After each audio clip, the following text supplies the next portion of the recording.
Good afternoon, everyone. My name is Claude Schreier. I run the InterArts office at Canada Council, and it's my pleasure to introduce Simon Brault. As you might know, Canada Council is a federal funding agency based in Ottawa, and we're happy to be one of the sponsors of this event. And I actually, before working at the council, worked a lot in art and environment, so it's really nice to see artists crossing and dialogue with other sectors, so it's a very exciting event, and congratulations to the organizers. Simon Brault is well known in Canada as a public intellectual. He's the CEO of the National Theatre School, but he's also been involved in many other sectors of culture and the arts. I won't read his bio, but it's in your books. He has been the vice chair at the Canada Council for the last 10 years, and he's actually coming to the end of his second 5-year term, and we will miss him at the Canada Council. He's been very influential at the Council. He has helped us think more deeply about public engagement in the arts and also the citizen view of the arts. He's been somebody I've always listened to everything he's said. I don't know if we've crossed paths at a number of conferences, and so I'm very happy to introduce him to you, and I'd like you to join me to welcome him to Toronto, and we'll hear what you have to say, Simon. Bienvenue.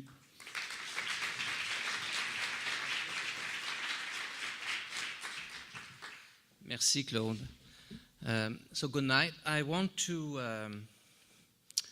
I will cover kind of I will take a more philosophical angle to discuss all this. I want to start by just thinking about, what's in a word.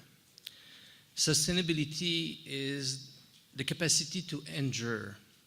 And according to the Oxford Dictionary, endure has two specific meanings. One, suffer patiently. Second meaning, remain in existence, last. Needless to say that the very idea that we might wish to promote the capacity to endure, when you stop just for a moment to think about what these words really mean, leads us to a set of important and serious moral and ethical concepts like duty, responsibility, voluntary limits, resistance, resilience, choice, and duration. It is therefore not surprising that sustainability has rapidly become a loaded word. But it is equally unsurprising that the word sustainability should today have become what we call in French a fourre-tout. A fourre-tout in French is a large flexible bag without any inner compartments, such as a carry-all or a duffel bag. In French, when we say a fourre-tout, we mean that it's a word that the meanings have become ambiguous because there are too many possible meanings mixed together. The proliferation of catch-all terms in major societal conversations today, and the word culture is a good example, does not mean that these terms have no meaning. In fact, most of the time, some of these catch-all terms have become too full of meanings. They're not empty, they're too full of. Some of these words also end up becoming buzzwords. They can rally those who spontaneously share concerns and values. Such terms accompany, drive, and amplify some of the underlying movements that shape our era. This is the case for sustainable development, which in less than 20 years has become one of the most powerful, impactful, concrete, and resilient movements, even when it encounters obstacles or setbacks. But if this movement for sustainable development is to go beyond the pressing invitation to change our individual and collective behavior and extend way beyond ecological responsibility, it must better incorporate the arts and culture. It must reconnect for the quest for a new humanism. This is the basic argument put forward by leaders of international movements like the fourth pillar of sustainability, which was launched in Australia in 2001, or Agenda 21 for Culture, which was launched in Barcelona in 2004, and which has a lot of very local impacts. And I know that because I'm very associated with Culture Montreal, and we've been working on the Agenda 21 for Culture a lot.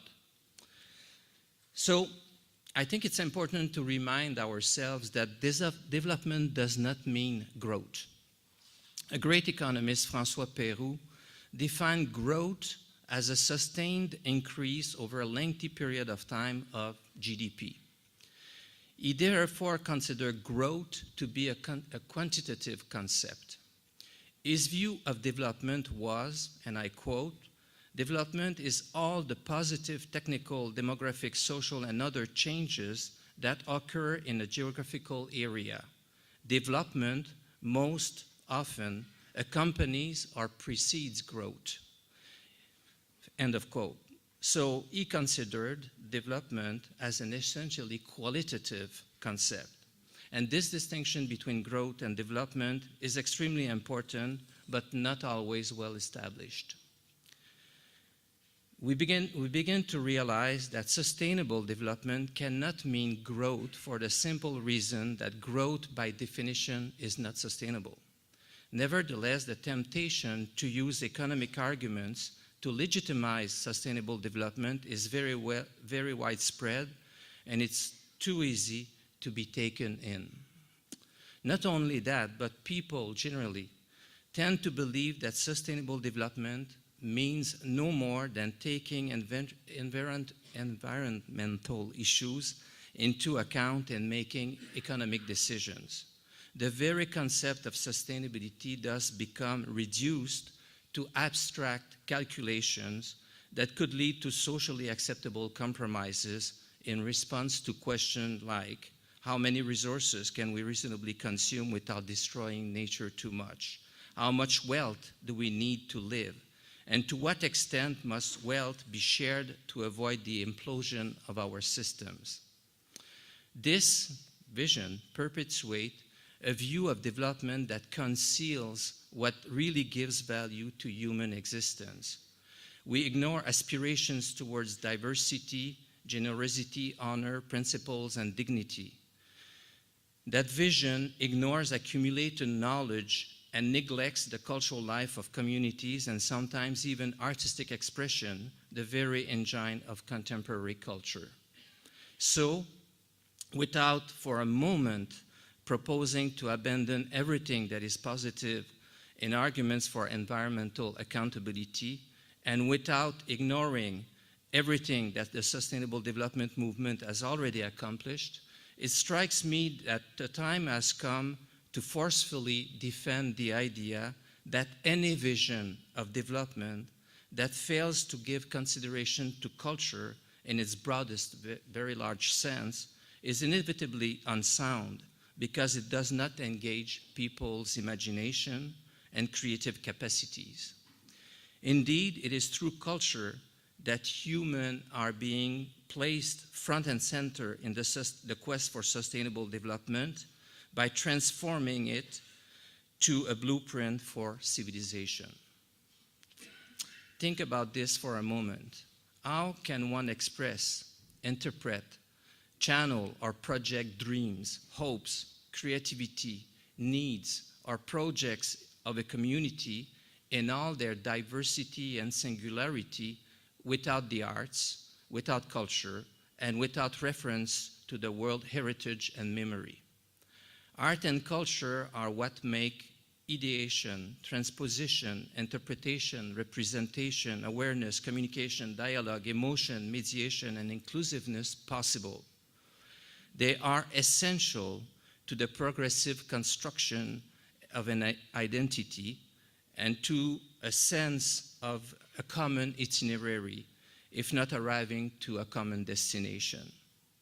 Nietzsche put it so well when he wrote, "Artists have the power to awaken the slumbering strength that lies in other souls." This power of artists arises out of artistic creation itself. Artistic creation always reflects its era and sometimes precedes it. Art also defies programmed obsolescence and the ephemeral. I like to think, people who know me know that I'm fascinated by what happened after the Second World War, when most of what has shaped our cultural systems in Western country has been kind of explained and developed.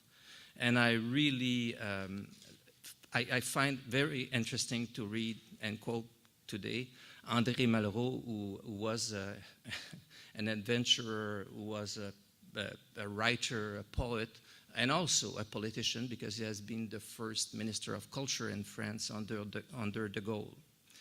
And André Malraux considered art as a way of combating fate, a way that human beings found to escape history and death.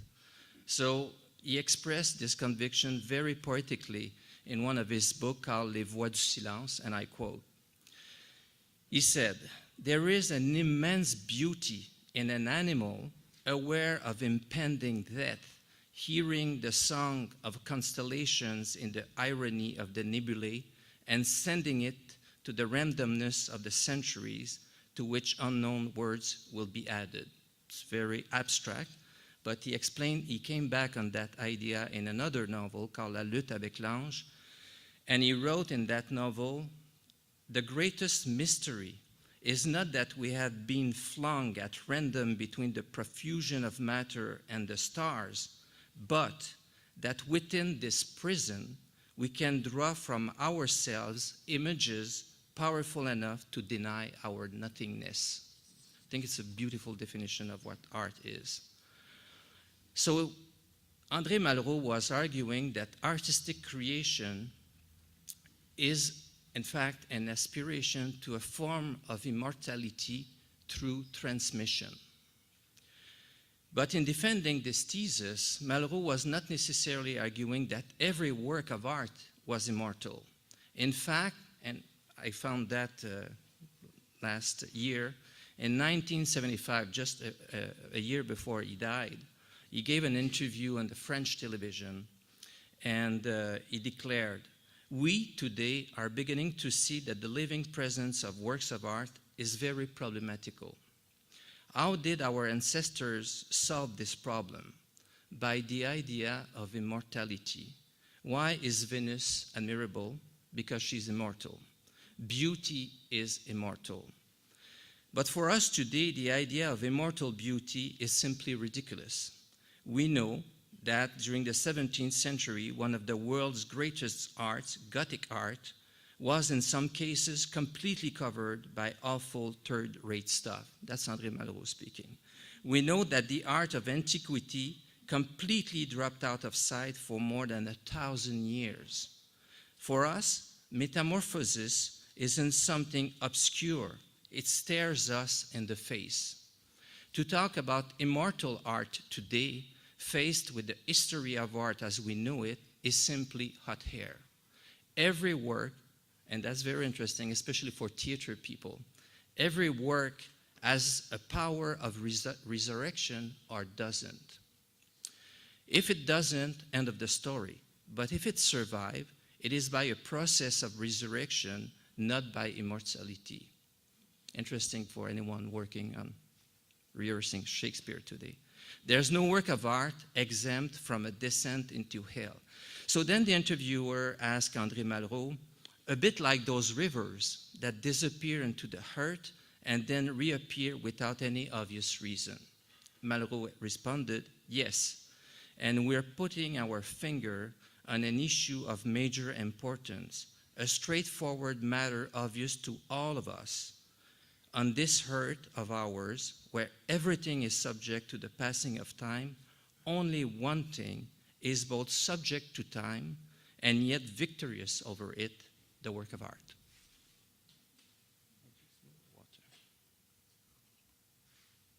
Excuse me, talking about river. I do not want to engage here in a lengthy philosophical discussion about art, but it is very important to remember that art is exclusive to humankind. The function of art is not clear and definitive. It nevertheless responds to the need to express and achieve, a need that is grown in importance in the history of humanity. This need, and that's very important to think about that, this need for expression reemerges with greater force every time life is threatened and every time development fails again to deliver on its promises. Carl Jung referred to this idea when he said, when he was arguing that everyone has the desire to make their life a destiny. Another comment from Malraux in the same vein said that it may be that one of the greatest powers of the arts is to make men cognizant of the greatness within them on which they are unaware.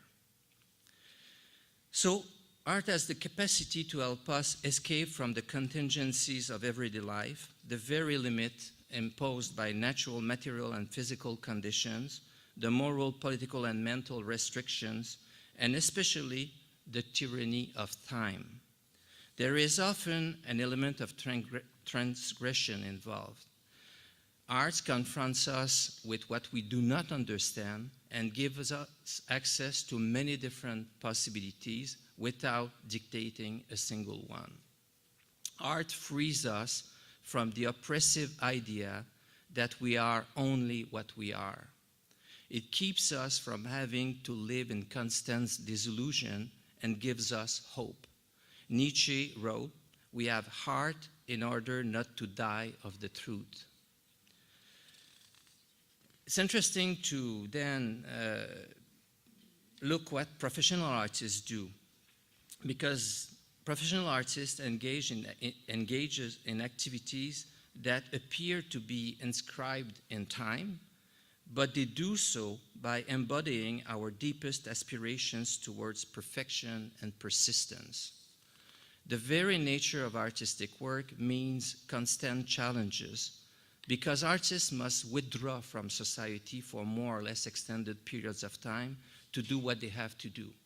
Mastering a musical instrument, long and demanding performing arts rehearsal to achieve the desired high level of perfection, extended dance training, studio work for visual artists, or writing a book or a play, all these activities require time, some isolation, and a form of freedom that ordinary people might often find suspicious.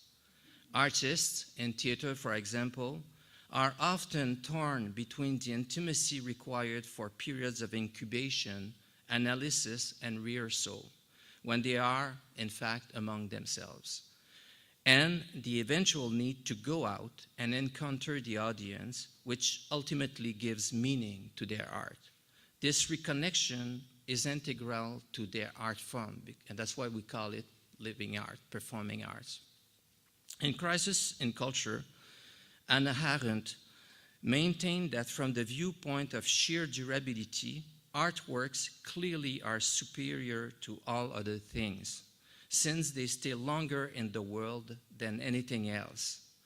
Not only they are not consumed like consumer goods and not used like useful objects, they are deliberately removed from the process of consumption and usage and isolated against the sphere of human life necessities. End of quote. It is precisely this separation of the sphere of human life necessities that often raises problems from the standpoint of quantitative development. Because in such an approach, there is no particular reason why art should exist or be assigned very much value. However, at the same time, it is precisely because art lies beyond the sphere of vital necessities and opens the possibility of expression and achievement of our individual and collective destinies, that the creation and engagement with the arts connects us with values that are perfectly aligned with the ideal of sustainability. As Stéphane Hessel died some months ago. Actually, I was in France when he died, and I so wanted to attend the funeral. He's a man who is one of the writers of the Declaration of Human Rights. He wrote in a very recent interview before his death, he said, "We do not live simply to meet the immediate needs of any species, but rather to access to a specifically human zone, which might be called art or culture. It is essential if we are to remain human and not fall back once again into what global finance and economics attempt to limit us to, being simply economic agents, consumers, or producers of material goods." Essel spoke at length of an opposition between a civilization based on numbers and a civilization based on symbols. Of course, art is not the only component of culture. It is a part of culture, and culture is born and reborn on the basis of hybridization, recycling, interpretation, and adaptation of previous popular cultures and art from the past, sometime way from the past. That's why I think the definition of the UNESCO, definition of culture, is still very relevant. And that definition says that in its widest sense, culture may now be said to be the whole complex of distinctive spiritual, material, intellectual, and emotional features that characterize a society or a social group. It includes not only the arts and letters, but also modes of life, the fundamental rights of the human being, value systems, traditions, and beliefs. The very broad definition. So culture comes to us through the accumulation of human experience, and it gives future generations a more vital legacy than any material wealth. Culture, that's my argument today, is the very essence of sustainability. What next now? I was struck by, there is a big debate in Europe right now. There was a congress in 2013 in Avignon about trying to find a new, what they call a new narrative for Europe. They need one, I guess.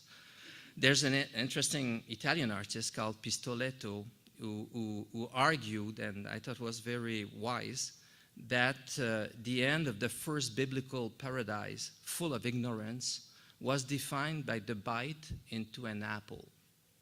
You can see where he's going. He said enlightenment was just a pre-stage to a second paradise, exactly symbolized by an apple, a paradise that suffers from an overflow of information and knowledge at the end. And he said, now we need a third paradise. It has to be created with a restored balance between art and technology and nature, with artists, humans who are artists, who are autonomous but act in a responsible way as defined by the collective society on Earth. Although this vision of Pistoletto is debatable, I find it expresses rather well a concern for what will happen next, not only for the immediate future of art. And the immediate future of art, we are all concerned now about how to produce it, how much do we produce, why produce, and for whom, as well for the defense of culture as the ultimate bulwark against the dehumanized and dehumanizing development. I'd like to end by thinking out loud about some of the issues of concern to artists and cultural professionals when they know that they are invited and they are preparing to play a much more significant role within the global sustainable development movement. Our cultural system, as we know it today, was built in a historical period during which the standard of living doubled twice. So over 60 years, the standard of living doubled twice. We have been intoxicated with the belief in continued growth. And we were all subject to a forced detox when the world financial system went off the rails in 2008. Reinventing our organizations and reviewing our funding assumptions requires a large number of adjustments from the conceptual, organizational, operational, budgetary, financial, and even personal standpoints. We need to toss out the idea that the world can run only in accordance with the two scenarios we have been able to alternate: stability and growth. If you will, consolidation and expansion. Both function when there is growth and are consistent with a supply-driven vision of the relationship of the arts sector to society. As Richard Evans put it so well in his article, Entering Upon Novelty, and I quote, "Where before we were structured for growth, future success will mean being structured for sustainability. Growth capacity as a measure for success will be replaced by adaptive capacity." End of quote. In the cultural sector, the development model based on the quest for growth has had concrete consequences, such as the heavy concentration of available resource in very small number of large organizations. For example, in 2009 in the US, less than 1% of all not-for-profit theaters received 48% of available funding for the non-commercial theater sector. In dance in the US, 0.5% of the country's dance company received 60% of the available funds for this sector. In music, 1% of orchestras received 60% of available funding in the system. The Met Opera alone received 26% of funds available for the whole opera sector in the United States. In 2011, the Met ended with a surplus of $41 million when dozens of companies were bordering on bankruptcy. Of course, these figures are more pronounced in the United States, where government plays a lesser regulatory role than in any other country. However, as you are well aware, there are similar patterns in many other countries and cities. To make a long story short, the search for a more sustainable development model for the arts and culture sector, and in particular for the performing arts sector, is now clearly on the agenda. Professionals are at the moment highly concerned about the question that have been raised about ending on institutions from a generation to the next, how to share limited resources, and how to build a more resilient sector and more resilient organizations. This is even more the case for people of my generation who performs managerial functions. By my generation, I mean those who lived through periods that alternated between growth, temporary slowdowns, and then even stronger recovery. The radical changes created by a shift to digital technologies are also redefining conditions of practice and of remuneration for professional artists. The most serious risk for professional artists is that they will be increasingly be judged on the basis of their success in generating transactions within the digital distribution networks, number of hits, sales, and there is a genuine danger that artistic content will be diluted, and that where there will be confusion between excellence and celebrity at a time when globalization focuses on products that are readily consumable. Danger looms for current artistic creation, and this danger does not stem solely from blind market forces. It has to do with the way people, particularly those raised in the digital era, now enter into relationship with cultural content distributed by empires like Google, Netflix, iTunes. And all these empires appear to be culturally neutral. They are not. They are disarmingly effective to curate the work for us, and by curating it, to make choices that are very specific and repeated over and over. The very concept of cultural participation changes when immediacy, mobility, and interactivity become steadily less negotiable. The enormous opportunities that the internet provides for marketing, distribution, and dematerialization of art not only generate hopes for unprecedented cultural democratization, but are also a growing threat to the diversity of artistic and cultural expression.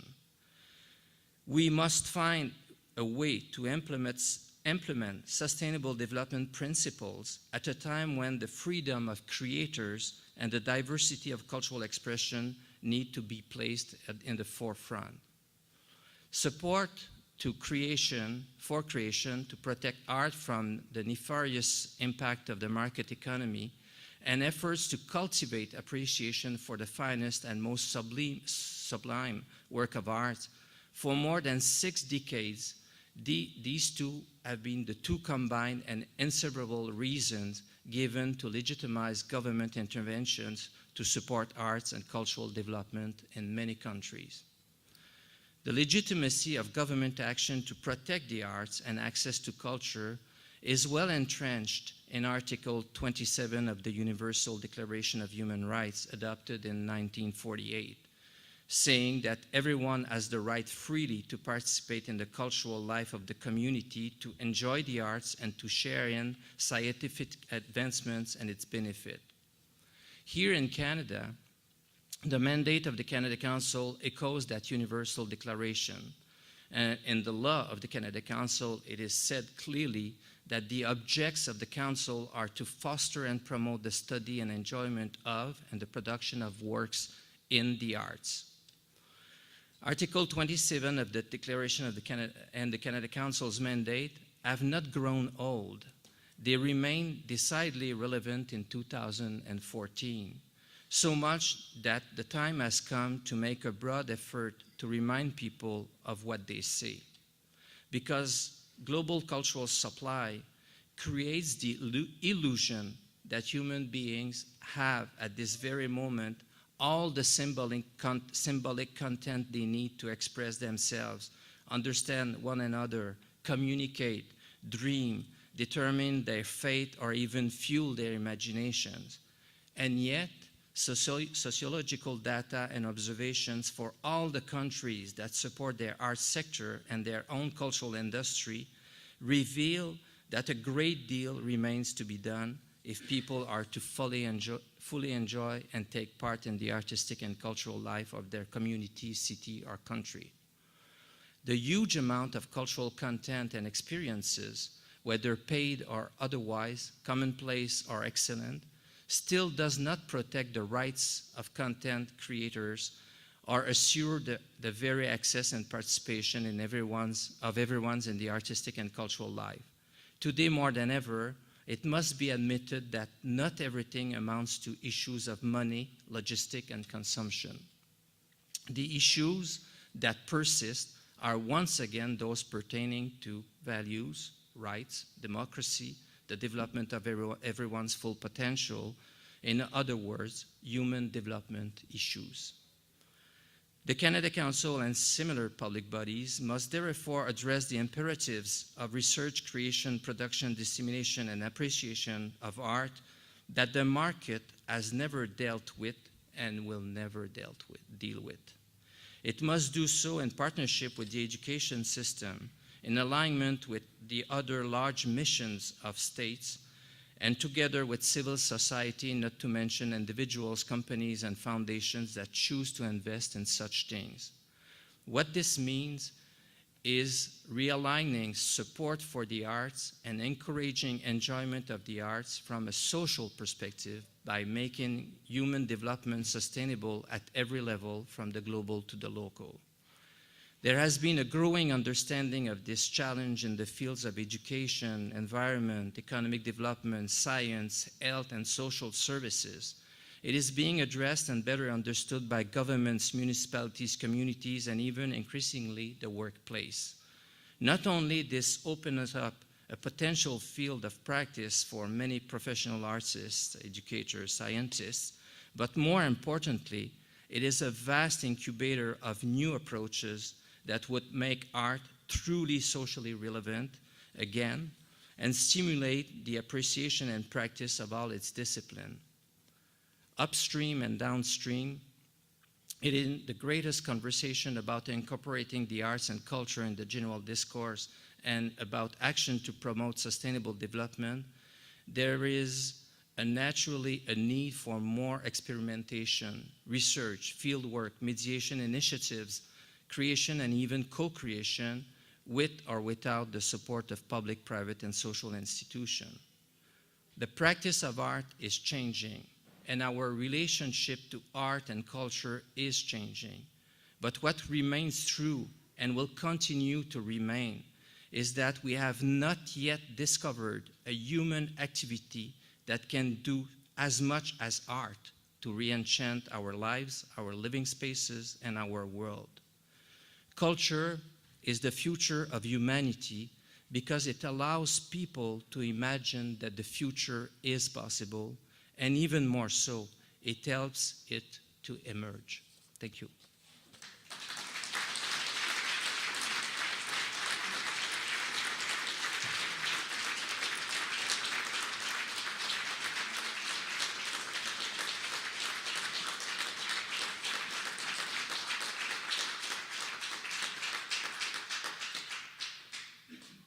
So what's the plan? Do we have time for questions? I don't know. Any question or observation? What? Okay, so we do have 10 minutes before a nice reception, the other door, offered actually by the National Theatre School. We're so happy to invite you. It's very Montreal to go somewhere and organize a party, so that's us. Any question or remark?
Okay, very good question. Actually, first thing is that it's not only public funding. When I was mentioning those numbers, it's about all available resources. So it's public, private, ticket sales, and all of that. What I think is that we are slowly coming to the realization that this system is not sustainable. And the reason why we are coming to that conclusion, and including the major institutions, I run the National Theatre School, is part of the 1% of privileged organizations in terms of public funding, in terms of our capacity to attract private funding and support and all of that. But I think that we are coming to the realization that we need, in order to be resilient, in order to exist 25 years or even 10 years from now, we need renewal. And that renewal, that energy that we need to keep going and reinvent ourselves won't come from inside our organization. It's coming from the outside. It's coming, I'll give you the example of the National Theatre School because I know it very well. We realize today that one of the major challenges we have is we need more diversity. You cannot buy diversity. You have to invite diversity. And you cannot invite diversity without sharing. You don't lecture people about that. You need to share. You need to open your doors. You need to offer spaces. You need to share, including sharing your own resources. You need to share your power. I do, as the CEO of the school, I was very involved in a fundraising campaign that has been very successful recently. But since it's over, I've been working with many organizations to help them to, fundraise and, giving, what we learned and sharing and all of that, because I realized that it's not only about being generous, it's about making sure that we do, as a large institution, have a future, and we won't have that future if we can. And it's the same for the museums. It's the same for, they need to reconnect and we need to come to some kind, to achieve a new social contract between the major organizations and the medium-sized and the smaller. And there are also at the same time initiatives coming from, Canada Council right now is pushing for kind of a, I won't call it a redistribution, but a kind of a realignment in finance, saying that, okay, let's trim, with the majors a little bit and redistribute, re-inject money in the system. When I'm doing fundraising, I meet more and more foundations, banks, and all of that saying that we don't want to do more of the same. We don't, okay, we gave to the symphony. I'm not saying that they don't have huge needs, but people realize that it's a system much more complex, and that's why I was arguing in my speech that it's very important for the boards of the major organizations to assess the success of their organization, not only in terms of growth, in terms of how much assets do we have, how much staff do we have, but in terms of resilience and in terms of capacity to share and invite and all of that. I think it's the same discussion that we will need to have within the arts sector that we are having at the level of society in terms of the limited resources and the need to change the way we access resources, the way we accumulate them, the way new ways of sharing, new ways of underspend and all of that. And I think it will happen. And if it doesn't happen, the system is at risk, not only because there's a risk of implosion, which is internal, but also the system may become less and less legitimized from a big social point of view. And that's why, for instance, and Claude referred to that, over the last years I've been pushing a lot with many colleagues for the Canada Council to be active on the front of public engagement in the arts as a way to remind the Canada Council that our responsibility it's not a transaction between the Canada Council and clients. It's the Canada Council playing a role at the level of the society to make sure that people have access, enjoy the arts, and the work is produced. So for me, those are big changes. We are, I guess, influenced by the philosophy of sustainable development, and we could, if we behave, influence also the movement for sustainable development. I think these are big, complex questions, but I see every day, I see attempts to change the way we work and the way we think and the way we behave as small or big or large organizations.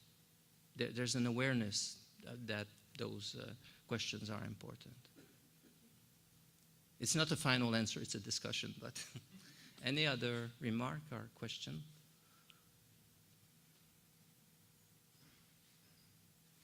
Wow, that's clear. So let's have a glass of wine. I just want to say that I'm very privileged because we were able to have this.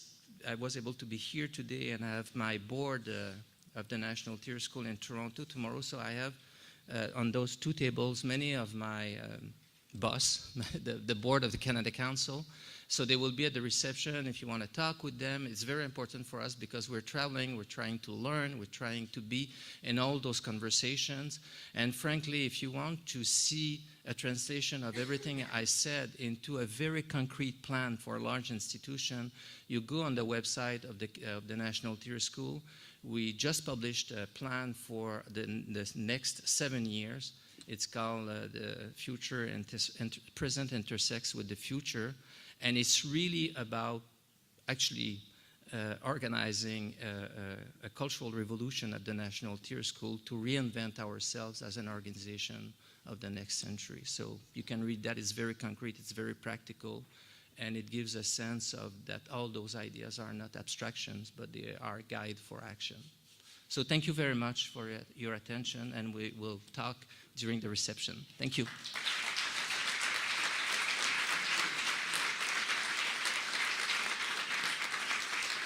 I want to Thanks, Simone, again. I'm only going to give you directions to the reception. That's the only reason I'm here right now. So the best way to get there and quickest way, and please be safe, there's a little bit of ice out there, is to head past reception, make a right. It's the next door is the glass factory. All of NTS will be there, and also there are a number of vendors that have been there with the trade show who are staying open this evening who would also like to talk to you as well and show you what they have in so far as sustainable technologies and services as well. So I'll see you over there.